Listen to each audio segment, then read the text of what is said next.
Patience is a virtue. Not right now, it isn't. Nothing says romance like the gift of a kidnapped, injured woman. Life finds a way. So, pretty much touch anything and you get your head chopped off. I hereby christen this budget Barbie camper Priscilla, Queen of the Desert. I gotta tell you, Mason, I'm kind of nervous about this one.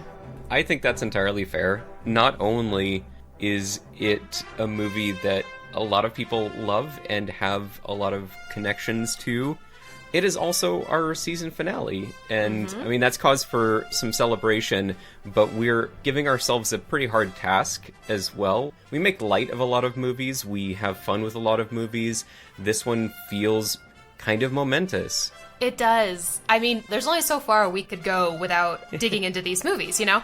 Right. And it really is kind of hilarious that this movie and its sequels are my favorite adventure movies. And I should be excited, but I'm actually kind of terrified. Because it's not just me, it's like everyone who is an adventure movie fan would list at least one of these movies in their top favorites. Yeah. I think that's a pretty fair bet. I think so. And for me, this one is my favorite. I had a conversation with Dave about this the other day, and it's a pretty close call with Last Crusade, but I think this one, I like him being independent. I like the introduction, the tone of introducing the character, of learning about the character. So I think for me, this is my favorite of the Indiana Jones movies, which therefore makes it my favorite adventure movie. And that's not an uncommon opinion. And if I fuck this up, you know? It's going to be on the record once it's published to the internet. You can't take any of it back. Lance can't edit out anything that we say that we want to retract later. Well, you know, if I get some detail wrong, or if there's a trivia fact that I don't know that I should have known. See you tomorrow, Indiana Jones. But also, I don't know, maybe it's just the mantle. It's the mantle of greatness, you know? If nothing else, we have committed to doing this, and so we're going to get through it.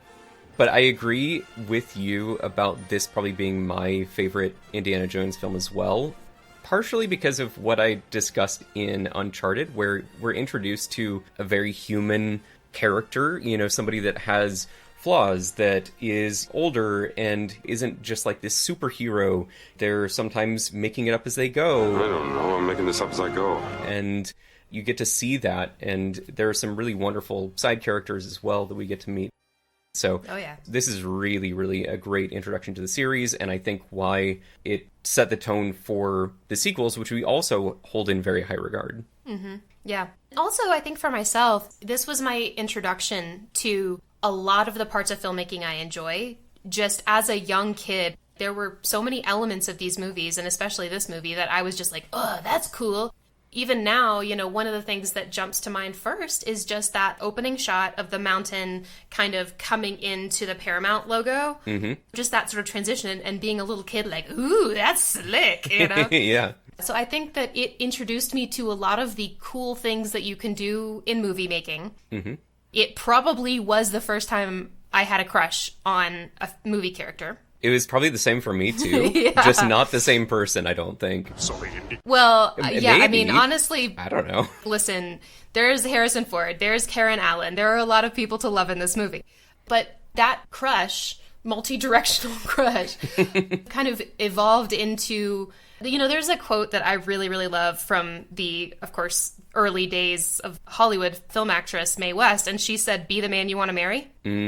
Which, when I first heard that, I was like, you know, I think that's kind of what I've been experiencing, is like some of this admiration of people, especially of characters like Indiana Jones, is really just that I want to be them. And it's still okay to have a crush on him, but I think part of what was driving that for me was like, oh, I want to be that. Yeah. I mean, emotions and love... Okay, I started with emotions. Emotions. Like, all right, chill, bro. Emotions. Let's just talk about emotions. That's what this podcast is about. Maybe that's the title for the episode. Emotions. It's really funny, though, because emotions kind of do get jumbled up sometimes, and it is very easy to confuse those things. Yeah. Am I in love with Indiana Jones? Do I want to be Indiana Jones? I have no loyalty to Jones. Porque no los dos, you know? Porque no los dos. Yeah, exactly. Exactly. I mean, honestly, I want to be Indiana Jones and be in a romantic relationship with myself, thank you. Is that too much to ask? Is that too much to ask? Yeah. Karen Allen can come too. Yes. Yeah, I mean, so there's just so much to love here, and I mean, who doesn't want to go on adventures? I'm coming with you, Jones. And this is like the archetypical proxy adventure movie. If you had a bingo card for everything that makes an adventure movie, This is, you'd have a full card. yeah. The bingo card has this movie poster. That's the paper it's printed on. Yep. No, I mean, within this series, the only piece that maybe like fully competes with this for me personally is the Venice part of Last Crusade. I love it. Yep. We're bashing holes in the floor. We've got the library stamp, blah, blah, blah. So like that comes close. But in this one, oh, you get John Rhys Davies as Sala, you get Egypt, you get the monkey, you get the basket scene, you get Karen Allen's cute freckles. Mm-hmm. You get the opening scene, and such a good villain. I think if we let ourselves go for too long, we're going to just describe every shot in the movie. Yeah. So at some point we'll need to stop ourselves. Not yet, because like there's still a lot more to talk about. Next time, Indiana Jones, it'll take more than children to save you. But Yeah. I think we both know this movie pretty well, or Yes. so well that we could just go shot for shot. Yes. Shot for shot with Karen Allen. She is quite the drinker. And it'll be interesting to watch that scene again also with Priscilla in mind now. Oh, right. Oh, God. I love it. I love it. Oh, Lord. I'm having a breakdown. I almost feel like with this episode, because we know this movie so well, our audience very likely knows this movie extremely well too. Mm-hmm. That I kind of want to keep this first part shorter and just like dive into the movie. I want you to go for it. No, that's true, because our memories of this, it's hard to define kind of like what came first, you know, and where it all started, because I don't really remember. It's something that feels like it's always existed in my brain. Yes, exactly. And now we've seen it so many times, and like those pathways have been traveled so often that I'm not even sure. We're getting existential here. You know, like I'm not even sure what's real. What is real? There are so many things that we could go into up top. I think we could probably fill an entire episode just spitballing about this movie. I was actually thinking about this earlier. If we wanted to dive deeply into this and actually do it justice, it might take 4 or 5 episodes. Indy, we have no time. Yeah. Oh, man. And that's how crazy good and crazy complex and crazy nuanced it is. It feels like there's always something to talk about. Mm-hmm. And in the format that we've chosen for this podcast, you know, the intro, the movie watch, the deep dive, we're never going to have time to talk about it all. We're only ever going to be able to pick and choose the parts that we think are worth talking about. And that may not be the plot summary. Mm-hmm. Since we have this understanding or this kind of expectation that listeners have seen this movie as well, that may not be the type of thing that we want to even talk about by the end. We may be way off the rails. I'm sure we will. Well, I mean, there's no way this can be comprehensive, and that's come up with a couple of other movies. Like, looking back at the Mummy episode, I'm kind of embarrassed at how little I actually talked about Evie, even though she is, like, the absolute core and glorious heroine of that film. And part of it is just because it's like, okay, well, I'm going to set this huge piece aside and talk about little pieces, and then I'll come back to, you know? So I feel like you could so easily do that. So this is just going to end up being a specific experience of this film, which is great, you know? That's true. So given how iconic, influential, every big word that I can think of, you know, this movie is, both generally and for us personally, obviously for anybody who's a fan of adventure movies, I feel like we should really dive into the movie. But what I do want to do before that is, Mason, when you look back in your memory about this movie, I'm sure that there are shots and moments, sequences, whatever it is, that are just like the thing that pops into your brain. And I kind of want to know what those things are. On the index card for this movie in your mind, what are the images? Okay, that's actually a great question. It's going to be difficult to narrow it down to just Stream a of few. consciousness. Just Okay. give us. The shot of Harrison Ford walking back and forth across the sun going down, you know, while they're digging. The shot of him with the desert garb, holding the staff in alignment, the ray of light coming down, kind of burning the screen white, and I don't know, it's like the magnificently lit shots that I think of most. I don't know why that's coming up, but what are some other ones? I mean, the first time that we meet Marion, it was love at first sight. It really was. Yeah. Just the way that she carries herself and the way that she talks to Indy, it's very adversarial, but that there's, some playfulness to it. That type of thing. Also, the scene, this is not in chronological order at all. That's okay. But, the scene where he's teaching and the students are all clearly just in there because they have a crush on him. Relatable. The girl with the love you eyes. I could go on and on and on. The shot at the end where they're taking the Ark of the Covenant into this government facility where we see, the scale of this has happened time and time again. What other artifacts has the government recovered and put into a box and sealed away forever? I don't know, man. I'm just gushing right now, and I apologize, but I get it. I could keep going. I get it. I mean, and you know what's so fantastic about that answer is that while I love all of those shots, and we would be hard-pressed to find a shot in this movie that I don't like, though I will try, because I feel like it's only fair. Okay. I feel like I'll be keeping an eye out. At some point during our watch of the movie, I'll be like, that one's not so great. But for me, the ones that jump out are all different. Entirely different shots. Okay. Yeah. Okay. I do really love that shot of him pacing back and forth as they're excavating, kind of at dusk. Mm-hmm. But the first one that comes to mind for me is the shot after he thinks that Marion has died, and he's just in that little bar, and he has the monkey on his shoulder. Yep. And then the next one I think of is there's a shot through a ceiling fan after the monkey has eaten the poison date. And both of those shots are very noir type shots. So I'm not sure why that's the direction that my mind goes. Then the next thing I think of after that really is, I don't even know where exactly it is. I think we probably get a lot of shots like this, but I really love Karen Allen's freckles over her nose, and there are so many cute shots of her just kind of looking up, and you get this, you mentioned how fantastic she is as a character, and for some reason, as you were describing that, my first thought was that she's kind of like an otter. She's very fierce and playful and kind of warm. Interesting. But definitely fierce. And I love otters. Part of what I love about them, though, is that they are both kind of playful and bitey. She'll take a piece out of you, but she'll look cute doing it. Yep. Oh, gosh, what else? The first jungle scenes are fantastic. I think the running to get into the plane, or just getting into the plane part with the snake there and everything is fun.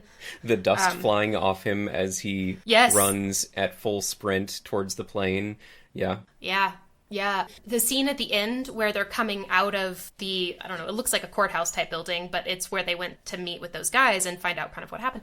And they're both really nicely dressed, and he's kind of depressed with his hands in his pocket, and she tips his hat up, and she's like, a drink. That shot. For some reason, the shots that I love are very inspired by noir movies. They're very inspired by pulp novels, which are of that same kind of era and aesthetic. Mm-hmm. So those are the ones for me. That's really interesting.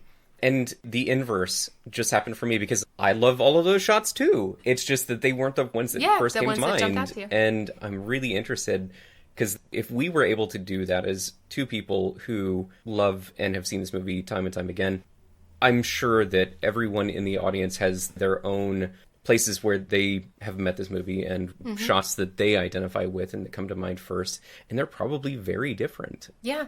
Oh, and it's another good one. I don't know why this shot in particular, but there's just something about this moment. So after they're escaping and they're on the boat where the captain is helping them hide. Mm-hmm. So at first he's just trying to hide them, and then they kind of get caught. And so he brings them up on the deck, and he's sort of pretending that he's trafficking her, that he's taking. And there's the shot where he takes part of her hair and kind of either smells it or kind of touches it a little bit, kind of on his face.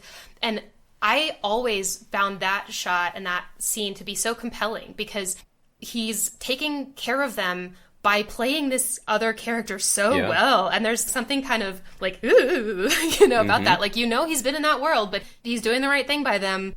But you also know that means he's been exposed to a lot of dark shit, and you're kind of seeing it. And so I always thought that moment was very riveting, or that whole sequence, that whole scene and extended sequence. Great point. Also, the silky dress is really pretty. Okay, we need to stop ourselves. Okay, because see? This is what I was saying. Okay. we're doing exactly what we said we didn't want to do and describing every single scene.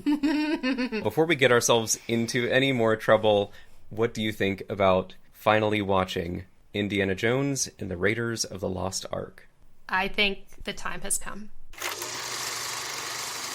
For nearly 3,000 years, man has searched for the lost Ark of the Covenant.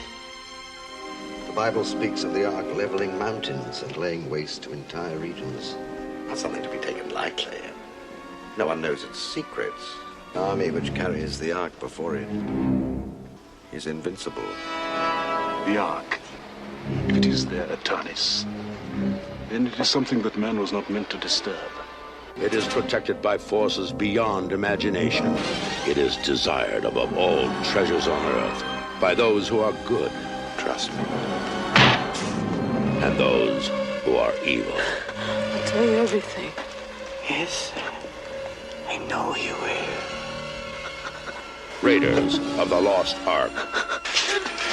Let her go. We have no time. If you still want the Ark, it is being loaded onto a truck for Cairo. Raiders of the Lost Ark. A film from Steven Spielberg and George Lucas.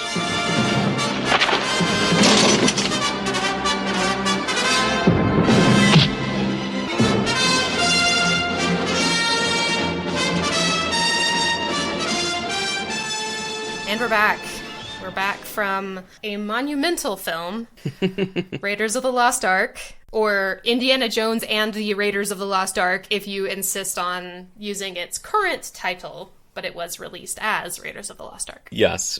I'm curious, do you feel as though the anxiety that you had about doing this movie has faded at all since the intro? Okay. No. Okay, good. No. Me neither. I will say that the way that I have coped with that is by putting a huge amount of time into research and trying to come up with things to talk about that will not be hopefully redundant for listeners who are really into this movie. Like, there are stories that come up again and again and again. And, you know, I didn't just want to do that, so I did some pretty deep research. I spent a little extra time on the old plot summary. I think I'm doing the thing that I have done all my life, which is when I am anxious, try to hide in fact or science or academics or whatever it is and just be like, don't leave me in the frightening subjective. I want to make this, you know, something objective that I can talk about. So I share with you ahead of these episodes that I try to prepare differently than you so that we have different things to talk about. And that was the case this time as well. And I kind of figured that that was the direction you were going to go. So instead, would you like to see what I prepared? Oh my God, yes. It says here, Raiders, good movie. Accurate. Accurate. Accurate. I didn't prepare anything at all because I also kind of figured that you would go the objective route and I will be the subjective bro this time. Okay. He's a subjective That's bro. right. Okay. I'm not lazy. I'm doing the He's leaving opposite. space for me to cope in my way. Yeah, exactly. Yeah. Uh-huh. Sure. Oh, goodness. Okay, cool. No pressure on me then, huh? No, and it really shouldn't be because what I hope to do as the subjective voice, I guess, is kind of break you out of the objectiveness and try to steer some of those conversations towards not just the academic side, but like how does it impact you and us and all that stuff. So yes. You're here to keep me emotionally honest. That's how I'm taking it. Okay, I'll accept that. So I am as nervous because I am not sure even where to begin. Start at the beginning. Yeah. And when you come to the end, stop. I don't think we've ever done this before, but the easiest place to begin would be with the plot summary. Like, if you're interested... Let's do it. Since we have so much to talk about in this movie, the plot summary might be a nice intro to give us all of the talking points in short form, and then we just go from there. I like it. Let's start there. If for no other reason than that it'll be a good warm-up. Get us going on it. Because it's not that I lack things to say. It's just that, I don't know. It's a big one. Okay, so let's start with the plot summary. I hope you like it. Okay. I'm sure I will. Okay, everybody comfortable? Cell phones off, right? Okay, here we go. 1936. A mountain that looks suspiciously like the Paramount logo rises from a tropical forest. A man in a hat treks through the jungle with a group of guides in search of a golden idol. He's clearly some kind of badass adventure hero because he manages to dodge the booby traps protecting it. But not his rival Belloc, who is one step ahead, friends with the locals, and just as unconcerned about stealing cultural artifacts. Belloc takes the idol, but our hero manages to escape with his hide, and his hat, intact. Between Belloc and the hired pilot who flew him out, we've cobbled together his name, Indiana Jones. Professor of archaeology, expert on the occult, and, how does one say it? Obtainer of rare antiquities. Back in the States, we learn that our hero is actually an archaeology professor, and everyone in his class is hot for teacher, including one guy with an apple who is pissed about it. Indy has been back for exactly one afternoon when a couple of suits from Army intelligence drop in during his office hours. They tell him that the Nazis are looking for the Ark of the Covenant and have name-dropped his mentor, Abner Ravenwood, in a secret cable that also mentions the mysterious headpiece of the Staff of Ra. They want Indy to go after the Ark, and he can't resist, so he packs his gun and heads off to find Ravenwood in Nepal and get the headpiece. Sadly, Abner is dead, but his hard-drinking daughter Marion is very much alive and very much angry at Indy for some type of tryst that happened when she was a minor, which we're gonna ignore for now. Marion still has the headpiece, and they make a deal, but a Gestapo agent and his thugs turn up in pursuit of it as well. The ensuing brawl starts a fire that heats the headpiece up to the exact temperature that will create a super well-defined, non-blistering burn scar, and Indy and Marion manage to snatch it and escape from the burning building. With her home burned down and livelihood gone, Marion insists that until she can get her money, she's going to be along for the ride. Now partners, Indy and Marion head to Cairo to see how the Nazi excavation is going. Indy's good friend Sala is a digger and gives them the inside scoop. Belloc is there, and they have a partial replica of the headpiece that they're trying to use to find the location of the Ark. Also, there's a monkey. Cute. What an adorable creature. I didn't know how to put that one in, so I just dropped it in there. No, it's fine. Just caught me off guard. Also, there's a monkey. Yeah, like, oh, by the way, a monkey has turned up for some reason. Kind of. Yeah, but we don't see it. It's just, like, on the table. Right, but that's a pretty common occurrence, I would say. The mischievous monkey that comes in and steals things, but then sticks around, and you don't think too much of it until you realize that this monkey has a nefarious purpose and trainer. This monkey is on the payroll of the Gestapo. Yes. And this is a public service announcement. That is why you should always be skeptical of monkeys that come up to you and befriend you. It's because they might be Nazi monkeys. They might be spies. Okay, so they decide to do a little sightseeing in the market to chat about old times. But the monkey turns out to be a Nazi spy, and before long, the bad guys are chasing them. This turns into a brawl in the street, where Indy's bullwhip comes in handy, and Marion knocks a guy out with a frying pan. But they get separated, and Marion is captured. While trying to get her back, Indy sees the truck he believes she's in crash and explode, so he goes off to drown his sorrows at a bar with the Nazi monkey. He has a drunken spat with Belloc, but Sala's kids come to rescue him before it escalates. Sala wants to take him to see an imam who can interpret the headpiece. They find out how long the staff needs to be, avoid some bad dates, and realize that the Nazis are, in fact, digging in the wrong place. They're digging in the wrong place! They're digging in the wrong place. Dave wanted me to do that twice. He felt very strongly about it. I tested this with him. I read it out, and he was like, you should say it again. The next day, they sneak onto the dig and find the entrance to the map room unguarded. Left up top, holding a rope, Sala gets shooed away by some soldiers, while Indy finds the location of the Well of Souls. Though honestly, the location feels fairly obvious, as it is in the center of the big fancy building in a square altar-looking thing. So yeah, there. Sala returns with a makeshift rope using the old bedsheet and Nazi flag trick, and they head back through camp. I'm sorry, the old bedsheet and Nazi flag trick that we've all done, you know. We've all done that. You use what you got. You use what Yeah. Indy ducks into a tent to avoid some guards and discovers that Marion is not dead. But if he frees her, the baddies will know something's up, so he promises to come back for her. Under the cover of late afternoon, Indy and Sala lead a group of... That always bothered me, that it was just like full daytime and then it just like went into the afternoon and evening. Okay. Under the cover of late afternoon, Indy and Sala lead a group of diggers to the site of the Well of Souls and uncover a large chamber full of massive Anubis statues and snakes. Why did it have to be snakes? And legless lizards. Thank you, by the way. Yes. That was for you. I'm so happy that you included that because I hate being a nerd. Aw, it's a good thing. It's the good stuff. It's fine. And I'm curious if the directors knew that because they were easier to work with than specific types of snakes. Well, also, the types of snakes that they use... Okay, we're getting into it. Go for it. The specific types of snakes that they use in the Well of Souls shouldn't really be biting much, except for the king cobra, which we have the famous scene. But when you see pythons and boas and all that stuff, sometimes they're shown as biting, and that is really only ever going to be driven by food. If they feel like they are going to have a meal, they will bite at something. Otherwise, they won't. And that is the only way that they got those big snakes, which, yeah, do grow to 7-8 feet long, or 9, 10, 11 feet long. The only way you're going to get them to bite and look like a dangerous venomous snake is by taunting them with food.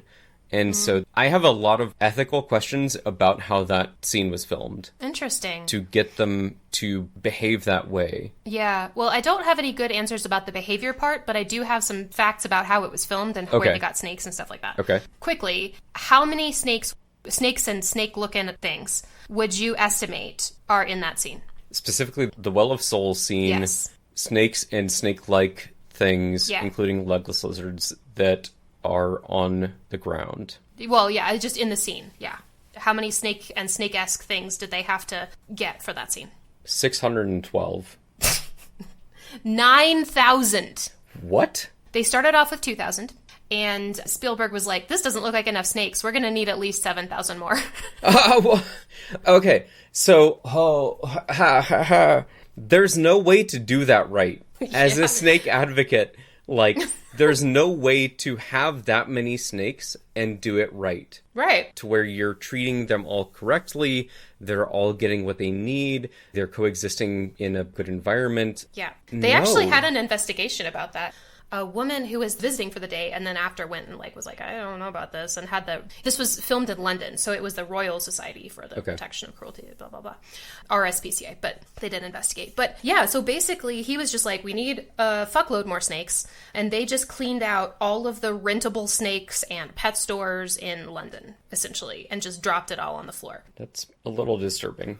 It is disturbing, and there's actually a python was killed when a cobra bit it. So in case you're wondering about the interactions of these snakes, they were not kept separate enough. A cobra did bite a python and the python did die. So. Yeah, that's what's going to happen. If you know anything about snakes, duh. Not to have a super downer break in the middle of the plot summary, but it's just an interesting thing. No, that is worth having a section in the middle of the plot summary because it literally resulted in the loss of an innocent life. So. And some people got bitten, but not that seriously. Yeah.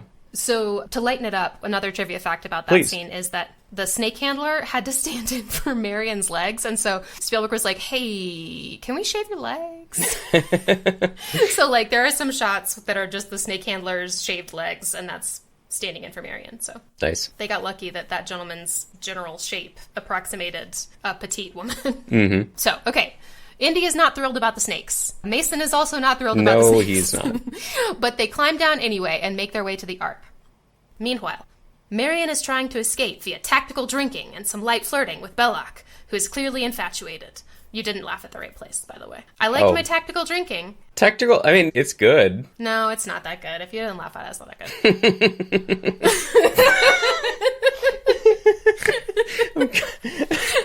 Okay, I'm sorry. I can be a real person. Hang on. Compose yourself. Meanwhile, Marion is trying to escape via tactical drinking and some light flirting with Belloc, who is clearly infatuated. He even has a fancy dress for her to wear. What luck! Belloc might be a sucker, but his Nazi friends are not. The Gestapo guy from Nepal is back with a fresh batch of henchmen, and they decide to get information from her the hard way. Indy and Sala find the Ark and start hauling it out of the hole, but are spotted. Belloc and the Nazis arrive just in time to grab it and Sallah and then dump Marion down the hole with Indy. They manage to escape fairly quickly, which is honestly miraculous given all the snakes and knocking things over that they do. They have a little accident with an airplane and some gasoline, and then find out that the Ark is being loaded onto a truck. Indy, we have no time. If you still want the Ark, it is being loaded onto a truck for Cairo. Truck? What truck? Indy goes after it on horseback, taking out a dozen guys and a few bystanders to get to the Ark, then meets Sallah and Marion back in Cairo to load it up on a ship. After saying goodbye to Sallah, they head out with the very stylish Captain Katanga, and Marion gets another free dress. They relax in a cabin. Deep in the hull, the Ark is driving the mice insane. I learned something about that, by the way. Oh, I'm very curious because we both talked about it. Yeah. So, the thing with that mouse, you were wondering during our watch of the movie, how did they get that mouse to do that? Yep, because it felt like some type of cruel treatment. It wasn't, luckily. That's good. But not luckily for the mouse. So, Uh-oh. Basically, they just caught it on camera doing that. And they were like, oh, that works. And then they found out later that it had a brain tumor. Oh. So that was just, unfortunately, a sick mouse, which is sad. I don't know how to feel about that. But it worked really well for the movie. They didn't do it to the mouse. Yeah. Also, pretty sure it was a rat, not a mouse. But how has this gone so sad so early and all God, about we're animal so cruelty? bad at this. What are we doing? Who let us have a podcast? Okay, the next day, the Nazis catch up in a U-boat and grab Marion and the Ark, but Indy manages to evade them and then hitch a ride on their periscope all the way to this is true, by the way, they shot that and then they cut it out. Hitch a ride on their periscope all the way to an island where they plan to open the Ark and test its power. He sneaks onto the island and has them dead to rights with a rocket launcher, but can't bring himself to blow up the Ark, even to save himself and Marion. So our heroes get tied to a pole, while Belloc dresses up like a Hebrew priest to open the damn thing. They pop the top and it's full of sand, and what I sincerely hope are the ghosts of ancient Jews, who scare the crap out of and then kill a bunch of the Führer's finest. Indy and Marion wisely keep their eyes shut to avoid the wrath of God, but everyone else is melted, imploded, exploded, perforated, and then sucked up into the sky in a pillar of fire. Good riddance. Back in Washington, D.C., the Army intelligence guys have commandeered the Ark. They ensure Indy that the Ark is safe and top men, capital letters top men. The Ark is a source of unspeakable power and it has to be researched. And it will be, I assure you, Dr. Brody, Dr. Jones. We have top men working on it right now. Who? Top men. Are studying it, which nobody believes. Marion consoles him with a drink. It's her love language, also her fight language. And we see that the Ark has been carefully tucked away in the largest warehouse known to man, with what looks like millions of other precious artifacts never to be seen again. The end. So one of the things that I wanted to talk about with this movie is sort of how it fits in to the greater narrative and lore of George Lucas and Steven Spielberg. Okay. So obviously both of those guys are among America's most beloved directors. We obviously know that they know each other, and their collaborations have been huge for film, for people of our generation. This is actually the first time they collaborated, though, on a movie. They'd been friends for 11 years at this point. George Lucas actually had the idea for this in the early 70s, and he started developing it, but then he shifted his focus to working on Star Wars.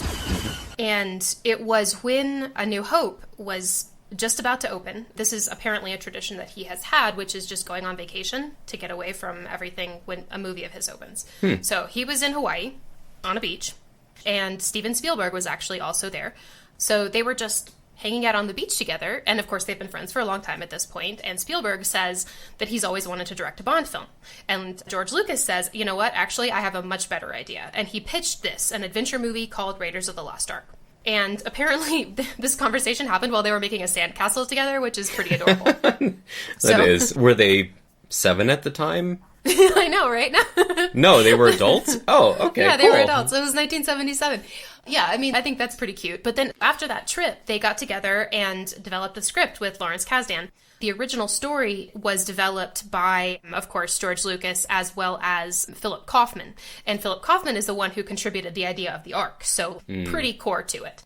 I think that a lot of what sold Spielberg on this was just that he would have so much fun making it. Yeah. Oh, so one thing that I should say super early on, if you, as a listener, any listeners, and you as Mason, have any interest at all in learning more about this movie, I extremely highly suggest go on YouTube and search Shooting Raiders of the Lost Ark with Steven Spielberg and George Lucas. This documentary is probably also elsewhere. The actual title of it is The Making of Raiders of the Lost Ark. It was a 1981 making of feature. And very underviewed on YouTube. I looked it up as well, and it has flown under the radar for many years, I think. Maybe it was distributed in other ways, but it is available on YouTube, and highly recommend looking it up. So good. Yeah. So the title that I gave is just the one that I watched. I'm sure there are other versions of it, but it should be about an hour long, and it's really like a true making of featurette or mini documentary or whatever. It's not like the ones now where it's sort of half about convincing you to see the movie, or now that you have seen it, convincing you to watch it again, buy another ticket. It is very much filmed during the actual making. There are lots and lots of shots of Spielberg directing Karen Allen, of them executing stunts, of them talking about what they're doing on the day that they're doing it. It is so fascinating. And so a lot of what I learned that's new to me as of this recording came from that. So highly recommend. It's an extremely well spent hour. And that's one of the things that Spielberg said during that was, I just wanted to make this so I can enjoy it. Yeah. And it's worth calling out that we were talking in the first section about which Indiana Jones movie is our favorite. Mm-hmm. And I think we both agree that this one's our favorite. This one's the best one, I think. It's also the only one that was added to the National Film Registry by the Library of Congress. Yep. It is also the only one nominated for Best Picture. Mm-hmm. And it's the one that Spielberg says that he considers the most perfect film of the series. Yeah. And he has said that he never wanted to modify it or change anything about it. So I think we're not the only ones. I feel like a lot of that comes down to the novelty of it, but also how we are introduced to the characters. I think you and I both picked up on the fact that this is more like a serialized comic or radio show or noir film or whatever you want to call it. Yeah. But the way that we're introduced to these characters is so incredible that you can't really reclaim that in any of the subsequent films. Yeah. The sequels are great for what they are, but this is our intro to the series with new characters, and we get to meet them as new characters, and that means that we see all of their imperfections and what's bringing them into the story. We meet the characters not through the lens of a bunch of similar stories, because these types of movies had kind of stopped being made for a little while. Yeah. It felt fresh because it had been 40, 50 years. Yeah. And to us, as modern viewers, it feels incredibly iconic, and it feels inevitable that it is what it is and it was as successful as it is. But that definitely wasn't the case at the time. I mean, this type of story, like you mentioned, came from all of those sources, but I think especially from those Saturday matinee cliffhanger type movies. And I actually watched a couple of those after. Oh, really? Yeah, just for fun. So I watched 1933's Jungle Bride, and then I watched, I think also from 33, one called The Sphinx. And they were so much fun. And I did fall asleep toward the end of The Sphinx, but only because I was really tired. But the same thing, that freshness that made it such a hit, that makes it so iconic to us today, and yes, I'm using the I word a bunch, is actually also the same thing that I think made it difficult to get made. So this movie was turned down, even with Lucas and Spielberg, who maybe, okay, not as massive, huge forces as they are now, but certainly known quantities. Oh, for sure. This movie was turned down by every studio in Hollywood, and Paramount only agreed to do it after significant persuasion. And this is interesting. So one thing that popped out to me, we grew up in the era of Michael Eisner Disney. So like I remember The Wonderful World of Disney or whatever it was with the little Michael Eisner talking head at the beginning of it, weekly or whatever it was when we were kids. So I saw like, oh, Michael Eisner of Paramount said it was the most perfect script he'd ever read. And I was like, wait, that Michael Eisner? And yes. So he was a part of getting this produced. It was not to the studios at that time an obvious choice. Which I think is interesting because you and I both picked up on the fact that this has many noir elements, many comic serial elements. If this had been a graphic novel first, I don't think I would be surprised. Yeah. All of the things that translate from a graphic novel into a movie are here. Many of the elements that exist in noir films exist here.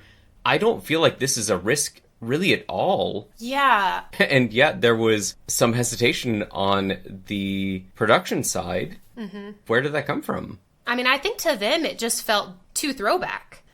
Maybe it felt gimmicky to them. I don't know. Okay. Because they would have been getting this approved in the late 70s. You know, it's set in 1936. It's using a style of film that was very popular around that time. Mm-hmm. The lighting is, for me, one of those especially noir things. I mean, I can only guess that they did not see how much it would be like a reinvigoration of something that people truly loved at the time. Serialized adventure. A character that you can watch overcome again and again. I don't think they were thinking about that so much as, is this just sort of like a remake of an old genre that people are past? I don't know. And not just a reinvigoration of something that could potentially be popular in the modern era, but that is timeless. Mm-hmm. I feel like in order to be able to spot something that will exist for all time and kind of enters the zeitgeist is a special thing. And yeah, I don't want to say that Eisner didn't have that capability, but that with hindsight being 2020, it would have been very easy for somebody to say, oh yeah, of course that's going to play well with audiences, not just now, but well into the future. Mm-hmm. Yeah. I mean, generations of people. Yeah. Like you said, in hindsight, it's easy to break down why it was successful. But at the Yeah. time, they did not anticipate those same things. Yep. You know, one thing that did make it work very well was actually something that we don't often see or even really get to talk about, which is script editing. So the first draft of the script is insane.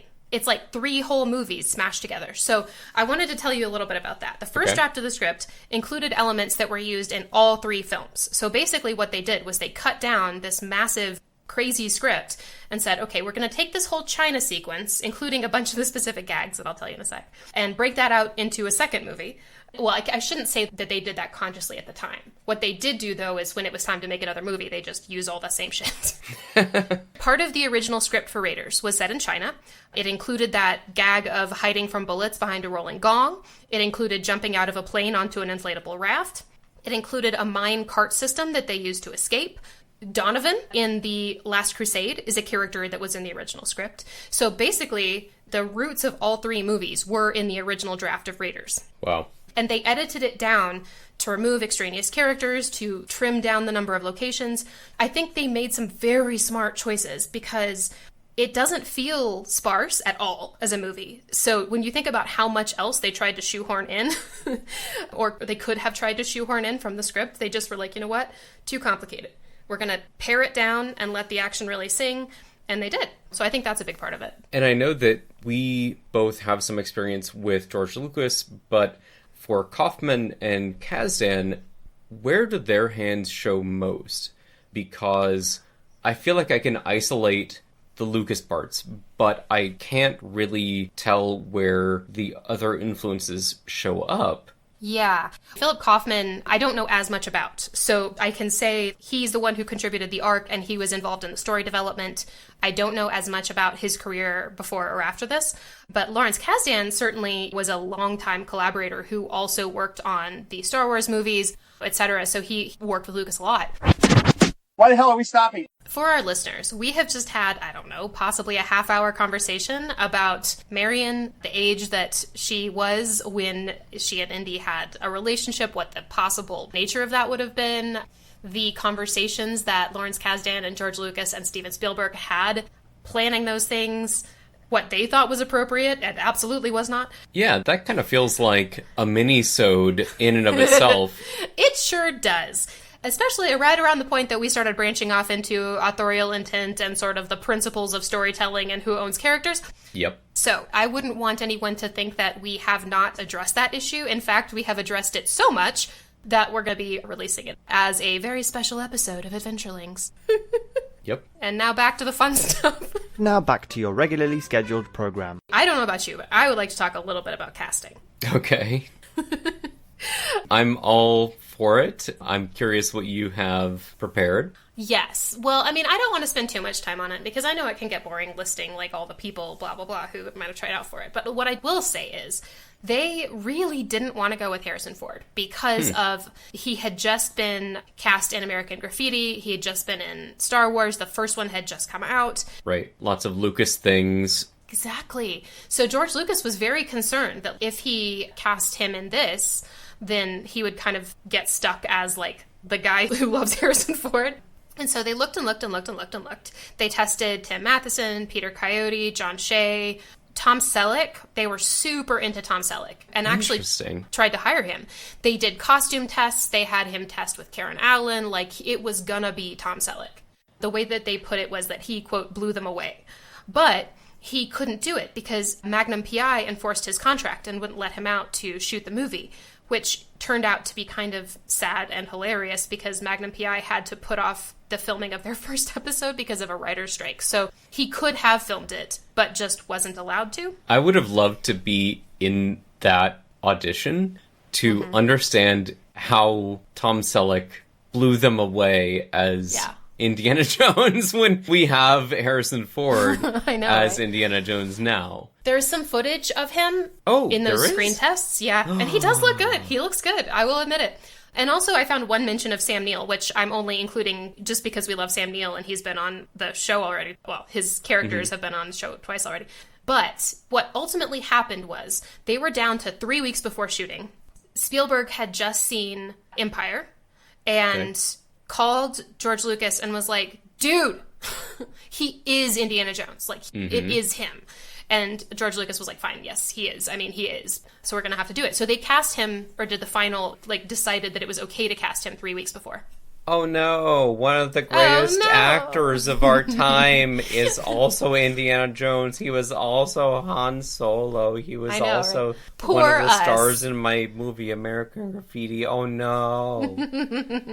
Yeah, so I think in a way we got lucky just because George Lucas was a little too worried about, I mean, I don't want to say about his reputation. It's just more, I mean, it's a valid thing to think about, but at the end of the day, you have to cast the best person. And if the best person is fucking Harrison Ford, you do it.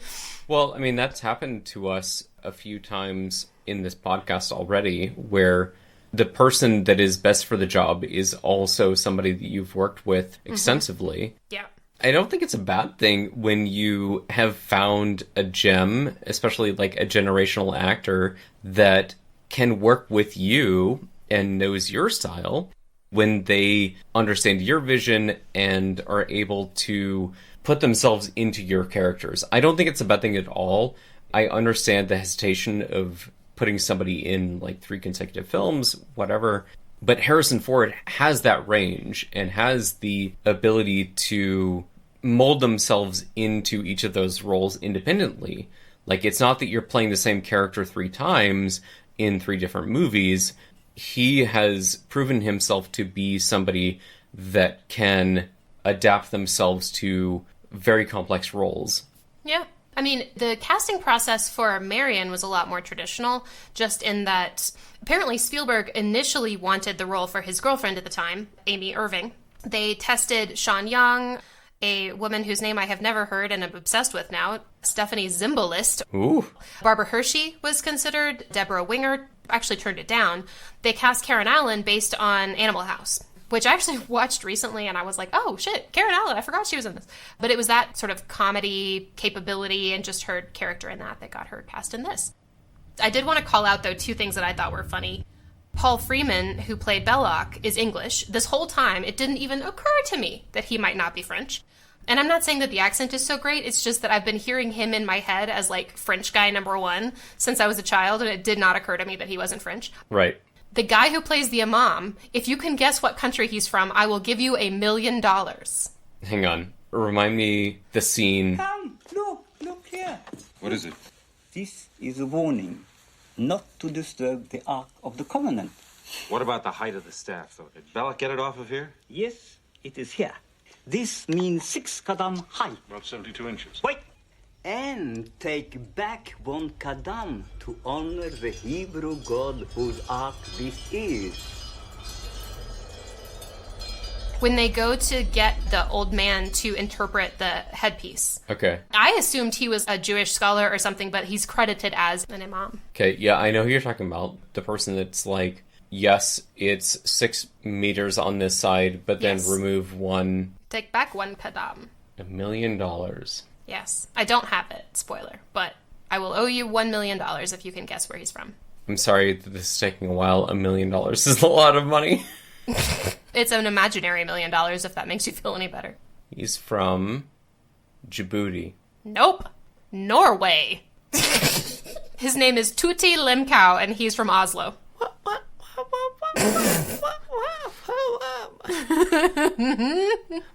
million! It's always going to be a hard one. Mm-hmm. I did bet you my entire earthly possessions recently. So. And I didn't win that either. No. We only go high stakes on the hard questions. Correct. You know, one thing you said earlier that I just remembered was you were talking about how if it had been a graphic novel, that wouldn't have surprised you at all. Mm-hmm. And that reminded me of something that came up actually in that making of documentary. There is a really cool shot, or a sequence, of Steven Spielberg sitting down with actors and flipping through the storyboards for the day. This movie was super heavily storyboarded, so he is going shot, shot, shot, shot to show them, like, what is in his head. And I thought that was kind of a cool tie-in with what you were saying. Like, in a way, they did sort of do that, and then they used that really heavily, not just to plan their shots on the production side, but to show the actors, like, the vibe they were going for.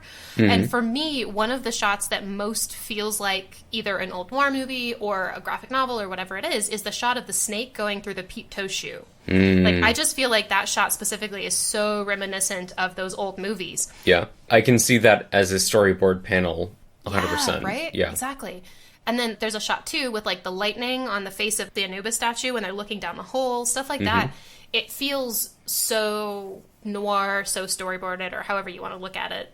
I guess all I'm really trying to say is that those are very clear, memorable images that really stick with you. So however they planned it or whatever your reference point is, they're sticky. Sticky shots. What do you think made them sticky, though? Composition, lighting. I think, honestly, a lot of it comes down to the principles of design. Okay. Contrast, the content of it as well, like a snake crawling through the toe of a peep toe shoe. And then when you compose that shot well, and it's not just a throwaway, it's very featured. I think really it just comes down to craft. Yeah. So I really love that. I just realized, though, we have barely talked about stunts. Well, we've barely talked about a lot of things. And I think in the front half we were like, yeah, this could be a 6-part series. Jesus Christ. Giving Lance a lot to cut from. I can't afford that level of vanity. No. So let's talk about stunts for a second. So the stunts in this, obviously, there are 1 million that we could talk about. Yep. There are so many amazing stunts. I did lots of Googling. I looked up who specifically did the stunt writing. I looked up all kinds of things. But the one that probably will be fun for people to hear about, the truck stunt. Where, you know, he's chasing down the Ark. He goes on horseback. He gets onto the truck. He is hanging onto the front and pulls the grill down, and then he's going under the truck. We noticed during our watch of the film that there is a rut there. Yep. So they did dig that ditch for the stuntman. And they raised the truck up.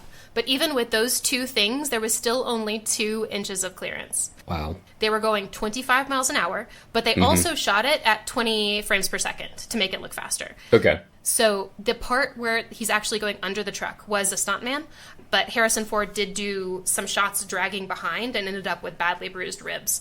But this stunt, and this is something I never realized, is actually a callback to a classic Stagecoach stunt in John Ford's 1939 Stagecoach. Really? Yes. This is something they did in Stagecoach, and it is something that the stuntman who performed it had done, like, the month before with a Stagecoach for another movie. Huh. Yeah. So, very impressive that they managed to do it without anyone being seriously injured, because 2 inches is not a lot of clearance. Nope. But it looks so good. I'm just glad that they were able to do it and that nobody died. It does. And, I mean, I had only noticed the rut that they had dug for him on, maybe the 8th or the 9th viewing of this. So it works so well that you have no idea that they made special provisions for the stunt because it's so fluid. Yeah, it is. It's very fluid. One of the first things that I brought up after we did the plot summary was just this idea of like where this falls in the greater legend of Lucas and Spielberg and stuff around that. So this is another thing I never knew. So at the time that they filmed this movie, Harrison Ford was married to a woman named Melissa Matheson.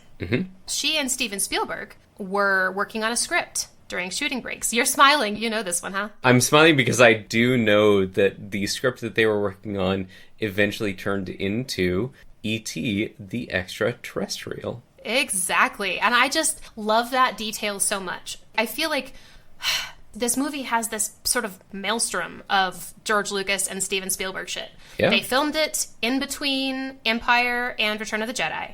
They decided to make it on the beach after releasing the first Star Wars movie.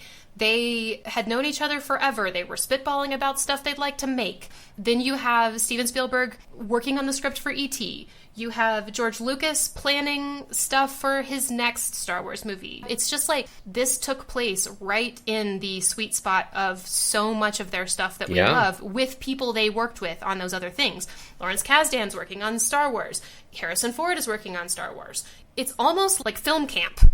Yeah. You know? I want to say that this is a result of kind of the golden age of directing and writing, but it's almost further than that. It's like this is the 24 karat gold era of writing and directing, where we got this really incredible intersection of all of these incredible people who have their own vision that we're somehow able to put them together into a cohesive thing.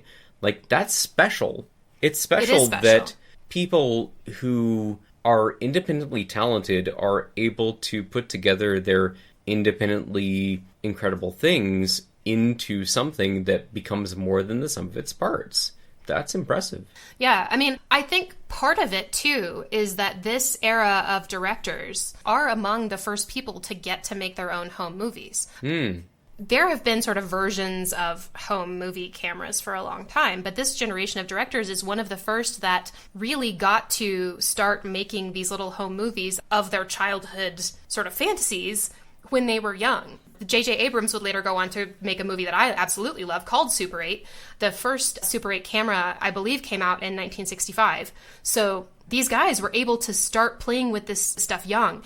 And I do think that's part of where we get this sort of, like you said, 24 karat magic of this generation. Yeah, I mean, how cool is that, though, that any generation can embrace the technology that is novel and turn it into something revolutionary. Yeah. I think that's not just limited to this generation, the Super 8 generation, but it could be expanded to the drone generation, know, the AI generation, the whatever generation, and say, you guys can define what the next generation of filmmaking looks like. That nobody has seen what that style of filmmaking looks like yet, and you can be the ones to pioneer it. That's so encouraging for me. Yeah, absolutely.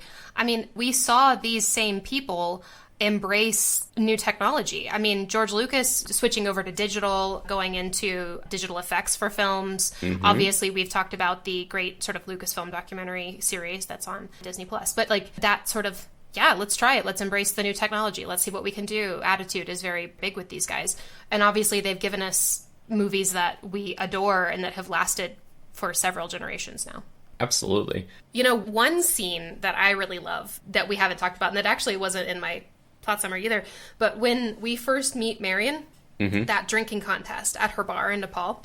One thing that I loved from that documentary is Spielberg giving direction to the extras in Nepal. So this is, of course, context that we don't have from the movie itself, and I just wanted to share it because I think listeners would really love it. So he is telling these extras that they're coming to this drinking contest every Friday night. It's like bingo for the town, and everyone comes to watch, and they save up their money all week, and then they will either lose it or win in this drinking contest against Marion. So the way that he imagined this all was like, this is the entertainment for the town. Every week somebody comes and tries to beat Marion in a drinking contest. And I just sort of love that. I thought it was adorable. It's very bad for her liver, but it's a cute backstory. That's really funny. Yeah, because I think we were also trying to figure that out in the moment of what has led to this point, because everybody is crowding around here, and then after the contest is over, we see Marion kind of returning to form, and we're like, oh, yep, okay, she wasn't really going that hard, but why were people betting against her?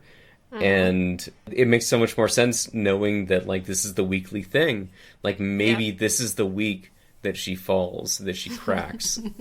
That's really funny. Can this guy here take her down or not, you know? One thing that I thought was tremendously fun, just total trivia fact that has very little to do actually with the movie even. A prototype for the Ark ended up on Antiques Roadshow. Isn't that crazy? I know, What did right? it sell for? Okay, backstory for listeners. Antiques Roadshow, massive part of our childhood for whatever reason. Yeah, I need to go find that episode and watch it because I would just love that so much. But this is just something that I found kind of later today as I was getting ready. So the prototype ended up on Antiques Roadshow. The guy who brought it in, his dad did pyrotechnical work for the movie. And then his family just had it at their house and they kept blankets in it for decades. Wow. And so he brought it in. He was like, I don't know why we have this. My dad said he worked on Raiders. And they were like, holy shit. Oh my gosh. Okay. I almost That's want to stop amazing, the right? podcast to figure this out because It's that's too important. so cool. It is. All right. While you Google, I actually think this might be, I hesitate to say it, my favorite fact that I have learned about this movie. Interesting. Okay. So, the name of Indiana Jones comes from Marcia Lucas's dog. She had a Malamute named Indiana. And what did you find, Junior? Junior? Dad? Please, what does it always mean? This Junior? That's his name. Henry Jones Jr. Like Indiana. We named the dog Indiana. May we go home now, please? The dog? You are named after the dog? Got a lot of fond memories of that dog. Which is in itself not that interesting. It's just kind of cool. But Indiana the Malamute has given us so much because this is also the dog that inspired Chewbacca. Because George Lucas saw his wife coming home and the dog was sitting in the front seat next to her. And George Lucas thought, that looks like a co-pilot. So Indiana the Malamute gave us both Chewbacca and the name of Indiana Jones. And I love that. Well played, dog. Well played, dog. That's Hall great. of Fame dog right there. I don't know if this is a hot take. I don't know what kind of take this is. For a long time, I believed that George Lucas was one of the luckiest humans to ever exist. Possibly. Just because it felt like he stumbled into success everywhere he went. And the documentaries that I was watching made him out to be somebody that was just in the right place at the right time and had an idea, but everybody else fleshed out the idea to make him look like somebody way ahead of his time. Yeah. But there's a point of knowing about George Lucas where you feel that way, and then there's just an overwhelming amount of evidence to say, no, he was really good. He knows how to spot a good idea. He knows how to spot a really good idea and develop it.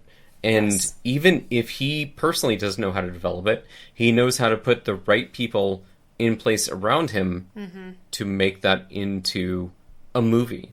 In a special movie. Like, look at his track record. Special, yeah. It's very few misses. Lots of hits, very few misses. The notable misses... Minisode. Whole other thing. A whole mini-sode just about George Lucas's horrible misses. Whole thing. But at the same time, like, you can't deny his contributions. Yeah. I feel like when I think about him, like you've already said, identifying a good idea, the confidence to develop the ideas with the purity of really standing by what he thinks is going to be good. Seeing other people's capacity to do those special things as well. We might need to have a conversation with him about children and ages and stuff like that. But we're just going to leave that for now because that's the minisode. Hard miss. Hard minisode miss. Yep. One thing you were looking for a moment ago is a dollar amount on stuff. In 1999, Christie's Auction House sold Indiana Jones's kangaroo hide bullwhip. Do you want to guess for how much? In 1989? 99. Oh, 99. In 1999, just the bullwhip. 99 was a while ago. I'm pretty familiar with auction prices now. 99 was a long time ago, though. Really? Like, I don't feel like I am at all. That's definitely an expertise that you have that I don't. What could it cost, Michael? $10? Sorry, I love that so much. R.I.P. Jessica Walter, I love you. We're big Arrested Development fans here. Yeah. 99. The bullwhip from Raiders. $260,000. No, it was actually just $43,000. Really? Yeah. Okay. I'm often surprised by stuff like that because I'm like, it's so iconic. It must be so much money. But I guess at the end of the day, how much money are you going to pay for just a bullwhip? Oh. I don't know. I feel like $1 million? maybe you're not realizing how many rich people there are with disposable cash. I mean, yeah, but I'm also telling you how much it actually sold for. So there's, yeah, Okay. I mean, I don't know. 99 was a very different time. Okay. How much do you think that the 1981 Raiders Lost Ark prototype was Valued at? not auctioned for, but like the range that it was given from Antiques Oh, Roadshow? God. $95,000 to $250,000. 80 to 120. Okay, see, I went over too because Yeah. of the same thing. But still, 80 to 120. I wasn't that bad off. No, you weren't. You were much better than me. I was like, you know what? I bet they gave it a really high ceiling because who knows? But then again, I forgot a detail, which is that when they were looking at it, they were like, this is made out of picture frames and gold spray paint. Yeah, it really is. So, yeah. I mean, it literally is. It's like hot glue that has been spray painted gold. Yeah. But if I had that type of money, maybe I'd own a prototype yeah. Lost Ark and bullwhip. I don't know. Oh my God. You know what I just remembered too What's is, that? do you remember when we were children? Where did you get that? You had a bullwhip and we practiced with it. We tried to snap it. I still do. You still do. Where did that come from? Did Mom give that to you? Did Dad? It came from the Amish, actually. It came from the Amish. Okay. I'm not kidding. Do tell. Okay, our family vacations were different. Uh-huh. And at one point we went to Amish country and found this like leather place, leather workshop, and I was able to find a braided whip with a wooden handle. The wooden handle actually rotates so it stays in your hand so that no matter how you whip it, the handle is rotated to your body, and then there's a metal piece that goes through it that attaches to the braided whip. And I don't know exactly how it happened, but it was 100% an Amish shop. It was the same time that we tasted sorghum for the first time.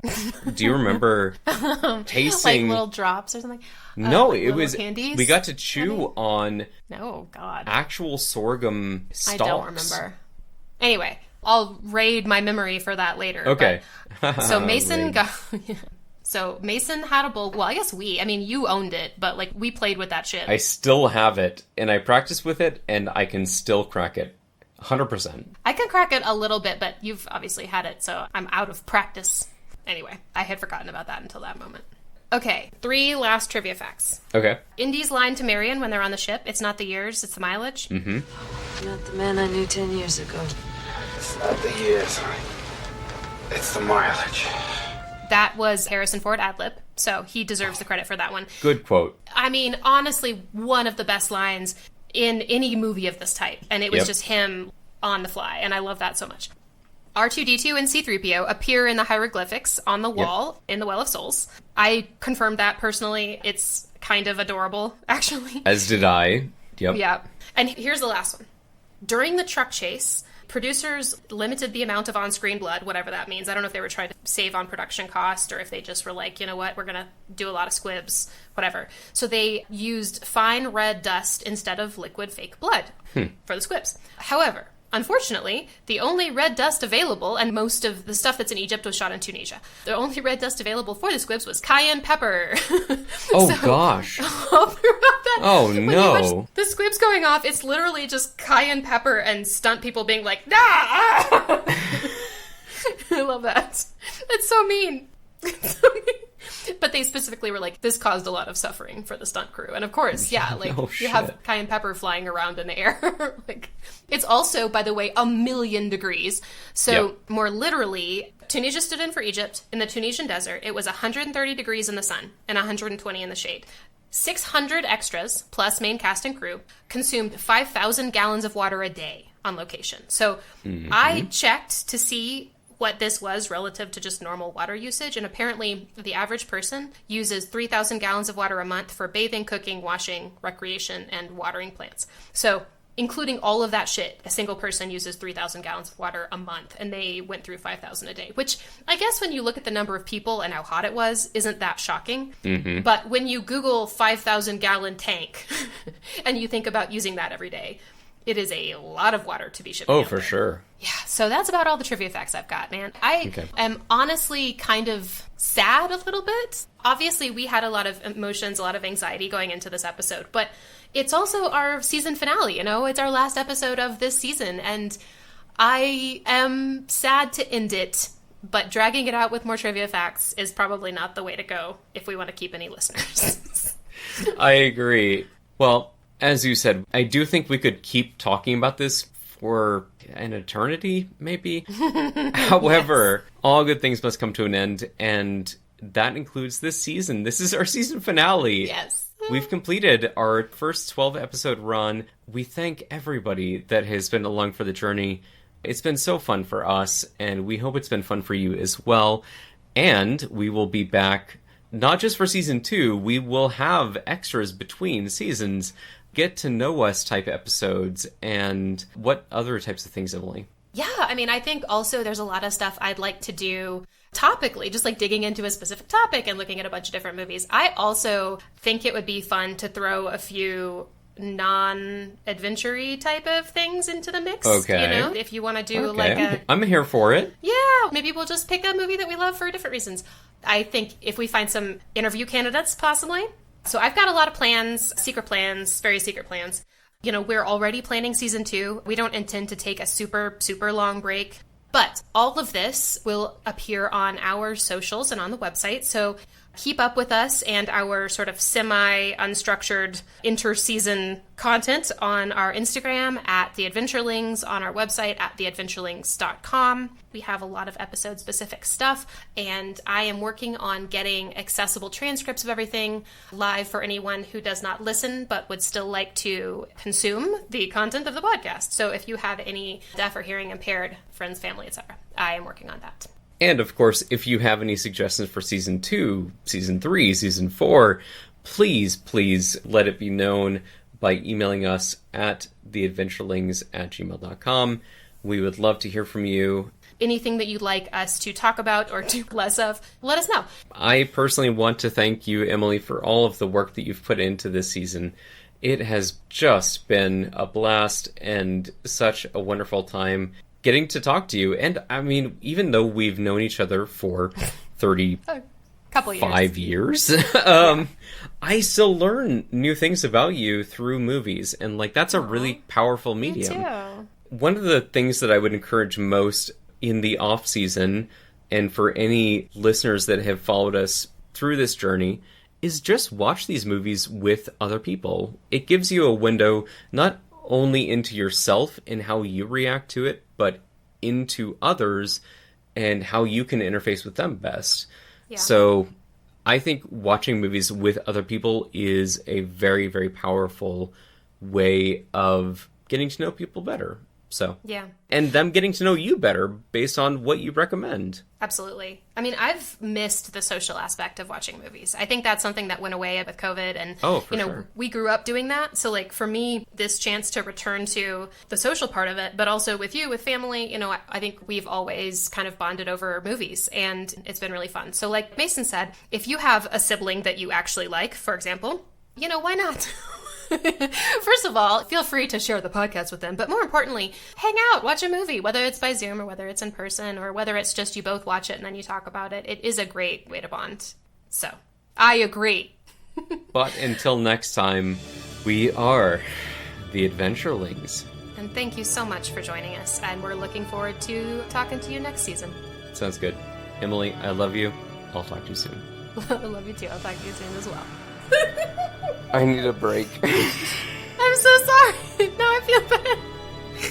Hang on, let's record like 5 different takes of us laughing at each other's jokes. What